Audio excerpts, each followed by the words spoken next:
Jack, I have to be honest. I almost told you I couldn't record today. Wait, really? Why? I woke up feeling like a complete fraud. A fraud? Grace, what do you mean? I kept thinking, who am I to teach English when I still make mistakes myself? You actually thought that? Yes, and for a few minutes, I seriously thought about canceling this episode. But you didn't. No, because then I realized something. What? Maybe I'm not the only person who feels like they aren't good enough. Maybe that's exactly why we need to talk about it. Hello, everyone. I'm Grace. Welcome back to the Speak Bench. And I'm Jack. Today, we're talking about a feeling many people hide, Feeling like a fraud, or feeling like you don't deserve to be where you are, even when you've worked hard to get there. especially then. Why especially then? Because the more something matters to you, the more afraid you can become of failing at it. So the thing you love can also become the thing that scares you. Exactly. And that was happening to you this morning? Yes. Then let's start there. What does "I feel like a fraud" actually mean? A fraud is normally someone who deliberately pretends to be something they are not. But when someone says, I feel like a fraud, they are often describing a feeling. A feeling of what? A feeling that their success, position, or ability is not real enough. They worry that other people will discover they aren't as capable as they think. So the fear is being exposed. Exactly. Exposed means something hidden becomes visible. I was afraid people would discover that I wasn't as confident as I looked. Very natural. But what if the person really is capable? That's the interesting part. You can be capable and still feel incapable. So feelings and facts can disagree. All the time. That sounds like self-doubt. Exactly. Self-doubt is a lack of confidence in your own ability or judgment. I know the answer, but self-doubt makes me afraid to say it. Excellent example. When did you first feel like this? I remember a presentation. I had prepared for days. I knew the subject. I had practiced my opening many times. So you were ready. I was prepared, but 5 minutes before I started, my brain said, what if they realize you don't know enough? And suddenly all your preparation disappeared. It felt like it did. Did anyone tell you you didn't belong there? No. Did anyone say you were bad at your subject? No. So the fear came from inside. Yes, that's why self-doubt can be so difficult. It doesn't always need evidence. It can create its own evidence. Exactly. Someone looks at their phone and you think they're bored. Someone asks a difficult question and you think they're trying to expose you. Someone doesn't smile and you think they dislike you. None of those things proves anything. Correct. Is there a phrase for giving too much meaning to something small? Yes, read too much into it. I shouldn't read too much into one person's reaction. Perfect. I think English learners do this constantly. Tell me what you mean. Someone makes one grammar mistake, and suddenly they think, my English is terrible. Exactly. One mistake becomes an identity. And that's the problem. What's the difference between I made a mistake and I'm bad at English? The first sentence describes an event. The second sentence describes your identity. One is temporary, the other feels permanent. Exactly. So if I say I made a pronunciation mistake, I'm being specific. Yes. If I say, I'm terrible at English, I'm judging my whole ability. And probably unfairly. So we should describe the mistake, not become the mistake. That is an excellent rule. Why are intelligent people sometimes the worst at this? Because learning can make you more aware of what you don't know. So knowledge can increase insecurity? Sometimes. Imagine a small lake. You can see across it. Then imagine an ocean. The more you understand, the more you notice how much there is still to learn. So saying I don't know doesn't mean you're stupid. Not at all. What should you say instead? I don't know yet, but I'll find out. I don't know yet, but I'll find out. That sentence shows honesty and responsibility. You don't have to know everything to be useful. Exactly. I think a lot of people need to hear that. Jack, have you ever felt like you didn't belong somewhere? Yes, especially when everyone around me seemed more confident. What happened? I walked into a room where everyone seemed to know each other. They were speaking quickly, they were laughing. I understood most of the conversation, but I didn't know when to join. So what did you do? I stayed quiet. Did anyone ask you to leave? No. Did anyone say you didn't belong? No. But you felt it. Exactly. That's important. Feeling like you don't belong doesn't prove that you don't belong. The feeling is real. The conclusion may not be. Exactly. Why is speaking English especially difficult when you feel judged? Because your brain has too many jobs at once. Such as, You are choosing vocabulary, checking grammar, listening to the other person, thinking about pronunciation, and watching their reaction. that's a lot. It is. And then you add, don't make a mistake. Great. Now my brain has one more job. Exactly. So, how do we reduce the pressure? Change the goal. From what to what? From perfect English to clear communication. Communication first, perfection later. Exactly. What if I make a grammar mistake? Keep going. Even if I notice it? Especially then. If the meaning is clear, continue the conversation. So, speaking practice is not about proving that I know everything. It's about using what you know. What can someone say when they don't understand another person? They can say, sorry, could you say that again?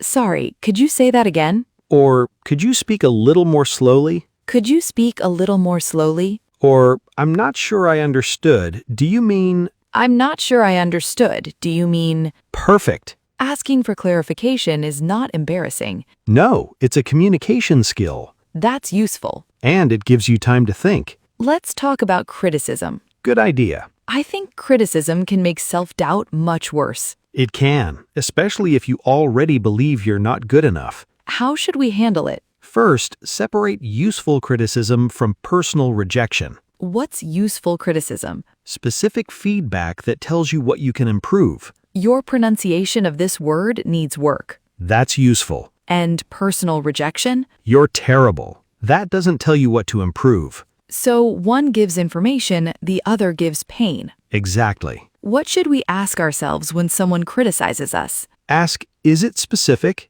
Is it fair? Is it useful? Can I learn something from it? Is it specific? Is it fair? Is it useful?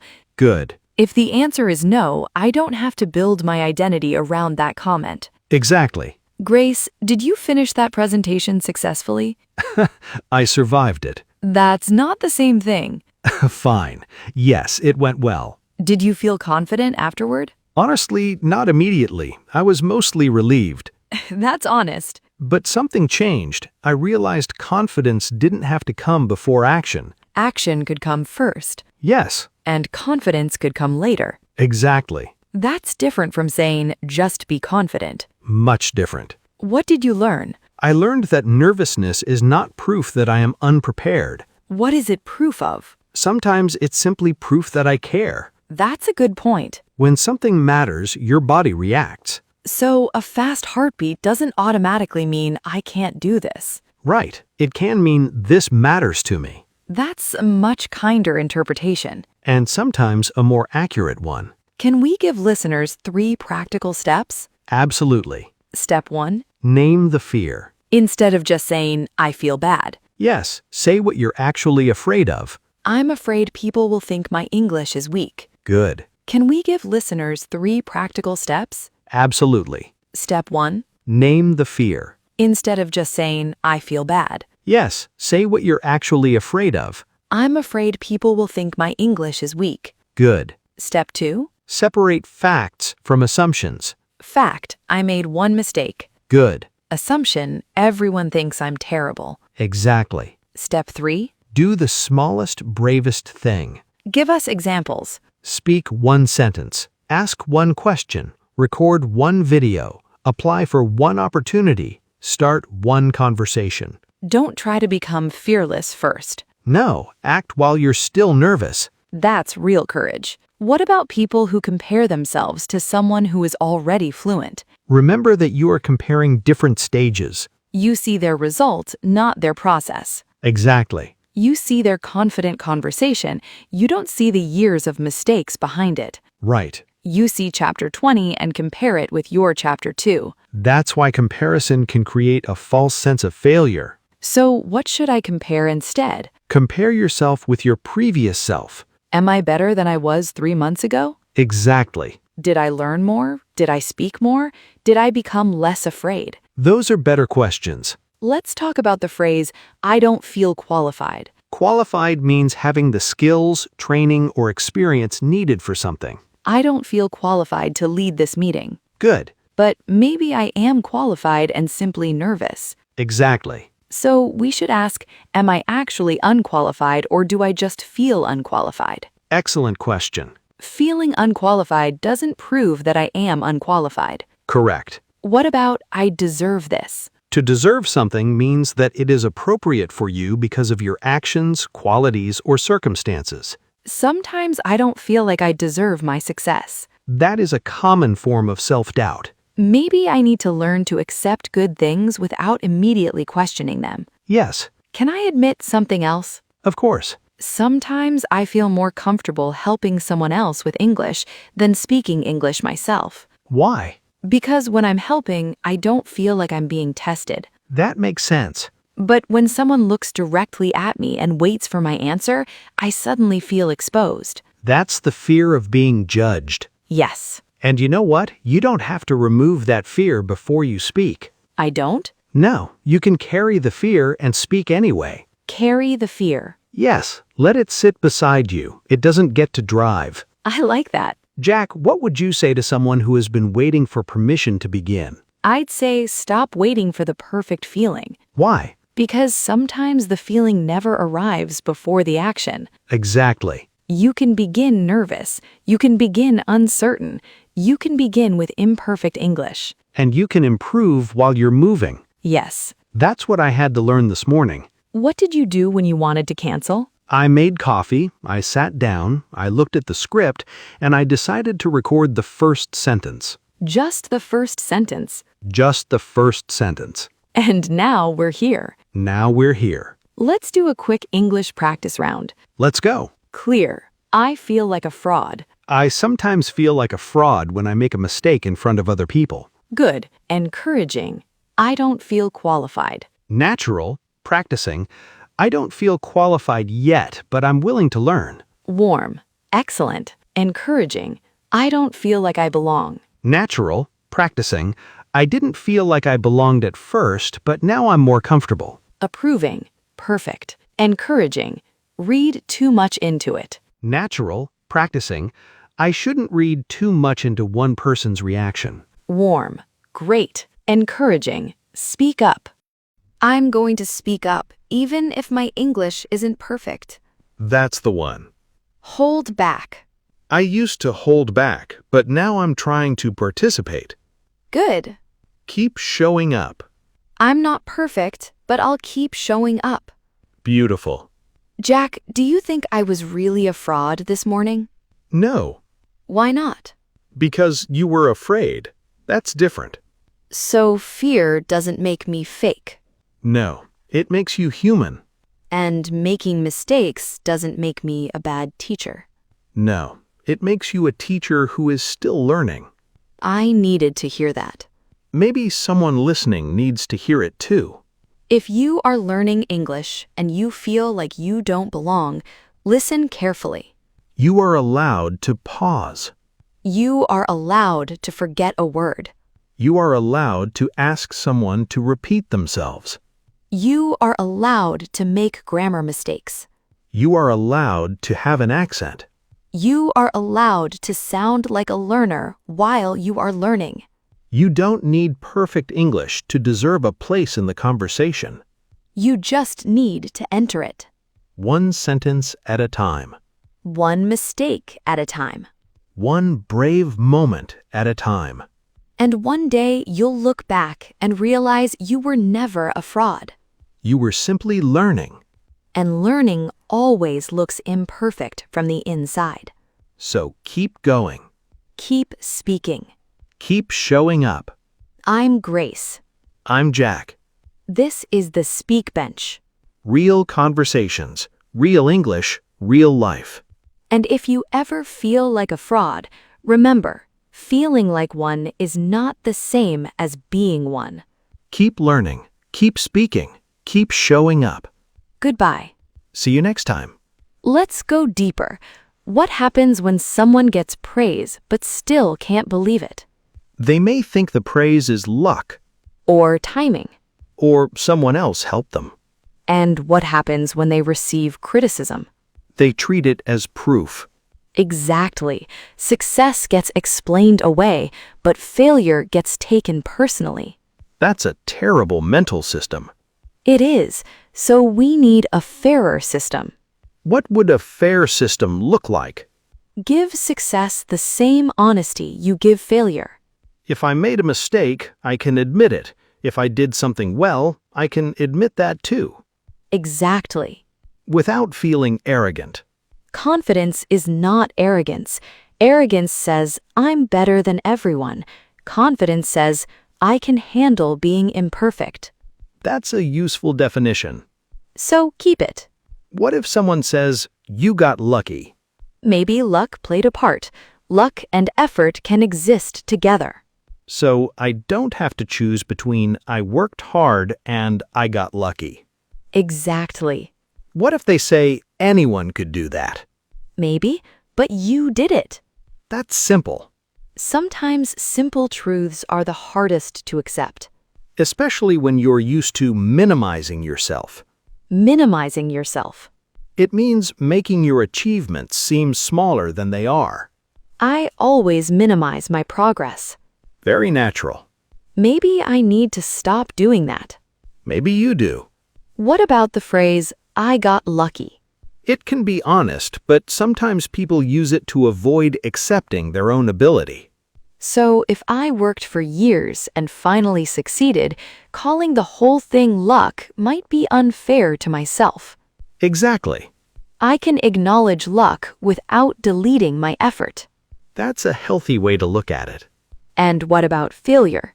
Failure deserves the same balanced view. One failed attempt doesn't prove I am incapable. It proves one attempt did not work.